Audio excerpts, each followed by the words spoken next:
हमारे channel biology lover 02। दोस्तों आज हम स्टार्ट करने वाले हैं बायोमोलिक्यूल्स के बारे में। बायोमोलिक्यूल्स में आज हम पढ़ेंगे उसके टाइप्स के बारे में और उसके फंक्शन, और यानी जो बायोमोलिक्यूल्स में जो हमारे केमिकल कंपाउंड बॉडी के अंदर प्रेजेंट होते हैं उनके टाइप्स के बारे में हम पढ़ेंगे। तो चलिए स्टार्ट करते हैं बायोमोलिक्यूल्स होते क्या है। तो फर्स्ट हम बात कर लेते हैं bio plus molecules. Bio plus molecule. तो दोस्तों बायो का मतलब क्या होता है, मॉलिक्यूल्स का मतलब क्या है, इस बायो का मतलब living organism.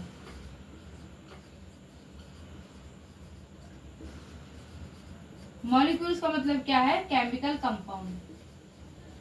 Chemical compound.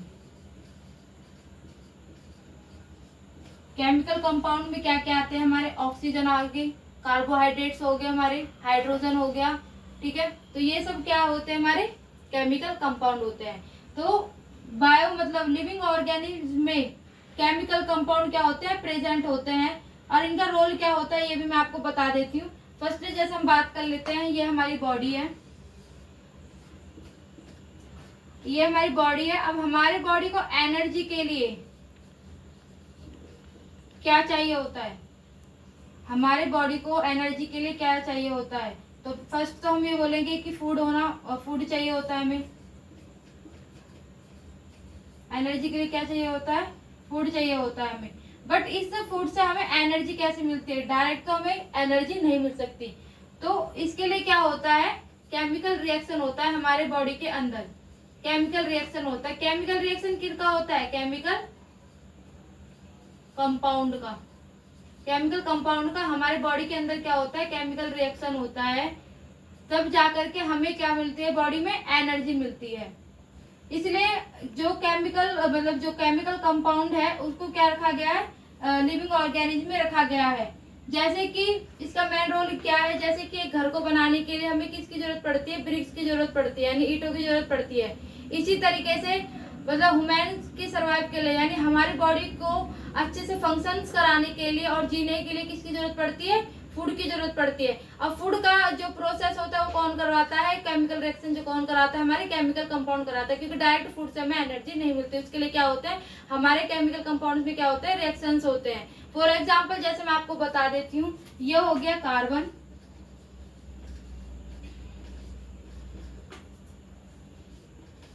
Hydrogen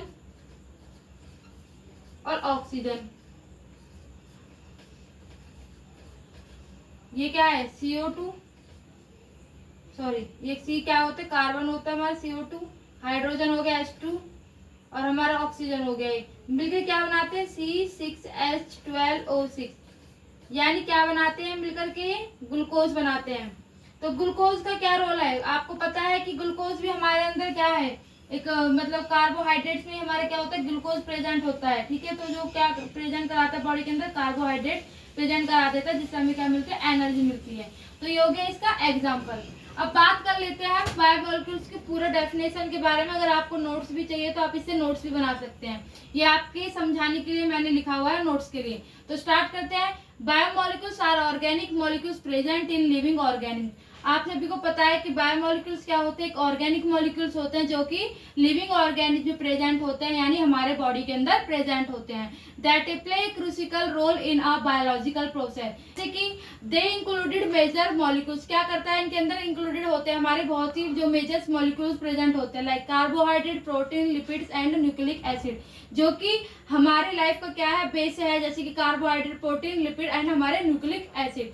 तो बायोमोलिक्यूल्स का सीधा सिंपल यही डेफिनेशन है कि बायोमोलिक्यूल्स, बायो का मतलब हो गया हमारे लिविंग ऑर्गेनिज्म के लिए जो केमिकल कंपाउंड इंपॉर्टेंट होते हैं हमारी लाइफ के लिए, उसको क्या बोला जाता है, बायोमोलिक्यूल्स बोला जाता है। और उसमें हमारे केमिकल कंपाउंड जैसे कार्बोहाइड्रेट हो गए, प्रोटीन, लिपिड्स और न्यूक्लियस, ये क्या करते हैं, हमारे लाइफ को मतलब आगे अच्छे से फंक्शन करते हैं और क्या करते हैं, हमारे बॉडी के एनर्जी के लिए भी क्या होते हैं, बेनिफिट्स होते हैं। तो ये हो गया दोस्तों बायोमोलिक्यूल्स। अब बात कर लेते हैं बायोमोलिक्यूल्स कितने टाइप्स के होते हैं। तो बायोमोलिक्यूल्स 2 टाइप्स के होते हैं।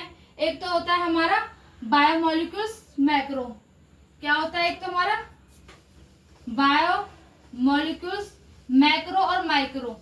तो मैक्रो तो आपको पता है जो साइज में बड़ा होता है, और माइक्रो क्या होता है, जो साइज में छोटा होता है। जैसे मैं अभी आपको लिख करके बता देती हूँ, जैसे दोस्तों बायो मॉलिक्यूल्स, मॉलिक्यूल्स 2 टाइप्स में होते हैं हमारे। एक तो होता है हमारा बायो माइक्रो मॉलिक्यूल्स, दूसरा होता है हमारा बायो मैक्रो मॉलिक्यूल्स।